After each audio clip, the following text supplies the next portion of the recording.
انت اكيد حصل لك الموضوع ده قبل كده، اللي هو تدخل على اي منصه زي الفيسبوك مثلا او الانستجرام او اي حاجه وتسال نفسك سؤال بسيط جدا: طب يعني ازاي يعملوا موقع زي ده؟ طب ليه انا ما اعملش موقع زيهم؟ فعلى طول تتشجع ويجيلك الحماسه وتدخل مثلا على شلبوت عشان تفهم الدنيا، تفهم ايه اللغات المفروض تتعلمها وازاي تبدا اصلا في المجال. وتلاقيه بدا يقول لك تعويذات اللي هو لازم تتعلم HTML، بعد كده CSS، بعد كده جافا سكريبت، بعد كده مش عارف ايه وايه اللي هو ايه كل التعقيد ده. يعني ايه اصلا جافا سكريبت؟ ايه فايده ال HTML؟ ايه فايده نيكد جي اس؟ ايه فايده الفريم؟ ايه كل الكلام ده اصلا؟ فانت في الاخر تقول لنفسك تطوير الموقع ده بعبع.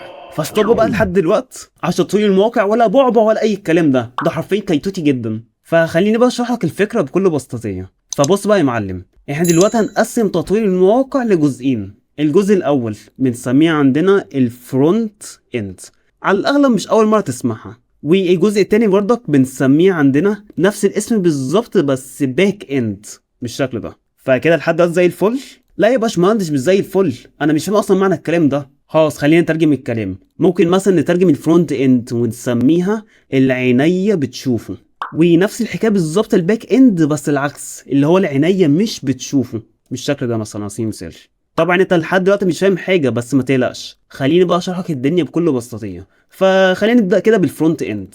الفرونت اند كده لو دخلت فيه هتلاقي اول لغه هتتعلمها فيها لغه عندنا اسمها HTML. على الاغلب مش اول ما تسمعها او اكيد اصلا سمعتها قبل كده. فالسؤال بقى المهم جدا بالنسبه لنا: ايه هو ال HTML وبيعمل ايه اصلا في الموقع؟ ايه فايدته اصلا؟ فبص يا معلم، عشان نفهم فكره ال HTML دي هنجيب بس حماده ونجرب معاه حاجه. فاهو حماده، كل اللي بس هنعمله عشان نفهم الدنيا ان احنا هنشرحه. لا ما تقلقوش، التشريح ان شاء الله تبقى حاجه سهله جدا، مش كده يا حماده؟ فلما نيجي نشرح حماده، اول حاجه هنلاقيها في حماده اللي هو الهيكل العظمي. فالهيكل العظمي ده في حماده هو الاساس بتاع حماده اصلا، هو ماسك جسمه وهو الاساس بتاع جسمه وكل حاجه. نفس الفكره بالظبط عندنا في الويب سايت. اي ويب سايت بيبقى فيه مثلا كلام، فيه زراير، فيه اي كلام من الموضوع ده. يعني مثلا على سبيل المثال لو دخلنا مثلا على سبيل المثال على الفيسبوك، هنلاقي الفيسبوك بص فيه زرار هنا، فيه ايكون، فيه صوره، فيه كلام، فيه حاجات كتيره جدا. فالاساس نفسه بتاع الكلام والحاجات دي عشان تتحط في الصفحه نفسها. فعشان نعمل حاجه زي كده نستخدم ساعتها ال HTML. يعني بنفهمه من الجزئيه دي ان ال HTML ده هو اساس اي صفحه موجوده في الحياه. يعني مستحيل تلاقي صفحه في الحياه من غير HTML. حلو جدا لحد دلوقتي الكلام ده زي الفل، فهمنا فكره ال HTML. بس ملاحظ مشكله ان حماده وهو هيكل عظمي شكله وحش، مفيش الوان ولا شكل ولا اي حاجه، مجرد حرفين عظم. فتيجي بقى هنا فايدة اللغة التانية وهي ال CSS. على الأغلب برضك سمعتها مع ال HTML. فال CSS بكل بساطة هي المسؤولة عن الستايل والشكل بتاع الموقع. يعني هفهمك أكتر. مثلا دلوقتي ده حمادة، العظم ده بتاعه اللي احنا عملناه بال HTML أو الأساس بتاع حمادة، يعني اللي هو أساس الصفحة. فدلوقتي العظم ده شكله وحش، فكده ممكن ندخل في المرحلة التانية ان احنا نخلي العظم ده شكله احسن، اللي هو فيه ستايل، فيه الوان، شكله احسن في الاخر، اللي هو حماده بقى ذات نفسه في الاخر. فالجزئيه اللي هي مسؤوله ان هو تخلي شكل الموقع شكله احسن وفيه الوان، ساعتها هو المسؤول عن الموضوع ده CSS. فكده انت لحد دلوقتي فهمت فايده ال HTML وال CSS.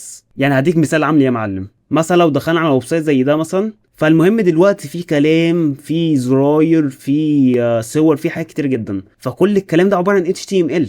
بس في نفس اللحظه واخد بالك من حاجه، ان الزرار ده مثلا لونه اخضر، الستايل بتاعه متظبط، الصور دي معموله على شكل دايره مش عارف ايه. فالستايل بتاع الصفحه ده كله مسؤول عنه CSS. يعني لو جينا ومسحنا ملف CSS بطريقه ما، فبص بقى اللي هيحصل من اول ما امسح على طول ملف CSS، ركز كده. بوم، بص الشكل الويب سايت ازاي بقى شكله وحش قوي دلوقتي. ده حرفيا ويب سايت بال HTML بس، اللي هو الكلام محطوط، الزراير محطوطه اهو، الكلام وكل الكلام ده. بس من اول ما نحط CSS ساعتها بقى بيظبط الستايل ويخليه بالشكل الجامد ده. ففهمت بقى كده يا معلم الفرق بين ال HTML وال CSS زي الفل لحد دلوقتي. طيب احنا لحد دلوقتي عملنا اساس الصفحه اللي هو العظم يعني بال HTML، وظبطنا الستايل بتاع الصفحه والالوان وكل الكلام ده. بس في حاجه ناقصه، عارف ايه هي؟ ان الصفحه دلوقتي ما فيهاش روح، مجرد شكل. يعني مثلا على سبيل المثال محتاج لما يجي ادوس على الزرار ده يحصل حاجه، لما عايز مثلا اجي ادوس على الزرار او الصوره دي يحصل حاجه. فعلى سبيل المثال لو جينا مثلا هنا ودوسنا على الزرار بتاع اللغه، بص اقدر افتحه واغير اللغه اللي انا عايزها. على سبيل المثال اخليها مثلا اسبانيولو او دويتش. ونفس الحاجه هنا بالظبط، مثلا على سبيل المثال الزرار ده بص انا ادوس عليه هيقول لي مثلا لازم ادخل كلام عشان اقدر اعمل سيرش، فالصفحه فيها روح اقدر اتفاعل معاها مش مجرد شكل وخلاص. فتيجي بقى فايده اللغه الثالثه وهي اهم لغه عندنا في الفرونت اند، وهي عزيزي المشاهد اللغه اللي اسمها جافا سكريبت بالشكل ده. يعني فايدة الجافا سكريبت بكل بساطية بتخلي الصفحة فيها روح، يعني مثلا لو دوست على الزرار يحصل حاجة، فهي دي الفكرة بكل بساطية بتاعت الجافا سكريبت. وصحيح بالمناسبة ال HTML و CSS دول لغتين سهلين قوي قوي، فاحنا اصلا عندنا في البرمجة مش بنعتبرهم اصلا لغات برمجة اللغتين دول، ولا بنعتبرهم لغات برمجة ولا اي حاجة، بس طبعا الجافا سكريبت لغة برمجة يعني مش محتاج اقول. فدي فكرة الفرونت اند بكل بساطية، اللي هو HTML عشان يعمل الاساس بتاع الصفحه، وال CSS عشان الستايل، واخر حاجه الجافا سكريبت اللي هو بيدي الروح للصفحه. وهو صحيح بالمناسبه في مصطلح ممكن تسمعه اللي هو عباره عن فريم ورك، ده عباره عن بيئه عمل زي اللغه تقريبا، بتجمع لك كل اللغات الثلاثه دول في بيئه عمل واحده. الصراحه مش هتعمق فيها دلوقتي، بس ممكن في فيديو بعدين ان شاء الله. فحلو جدا، فهمت بقى ليه دلوقتي سميت الفرونت اند العنايه بتشوفه، عشان الستايل والصفحه وكل الكلام ده اصلا انا بشوفه بعينيا، ففهمت بقى ليه الترجمه دي. حلو جدا. طب ليه سميت بقى الباك اند العنايه مش بتشوفه؟ ليه يا ترى؟ خليني بقى يا معلم اشرح لك فكره الباك اند. مثلا انت فتحت الواتساب وقررت مثلا انك تبعت رساله لحد، فدلوقتي انت لما تيجي تبعت الرساله دي هتوصل للشخص التاني، فالسؤال بقى ازاي هتوصل للشخص التاني؟ اصل دلوقتي احنا بنستخدم ال HTML و CSS وجافا سكريبت، فالحاجات دي مش هتقدر تخليني اخلي مثلا على سبيل المثال اني ابعت رساله لحد، مش عارف اعمل حاجه زي كده.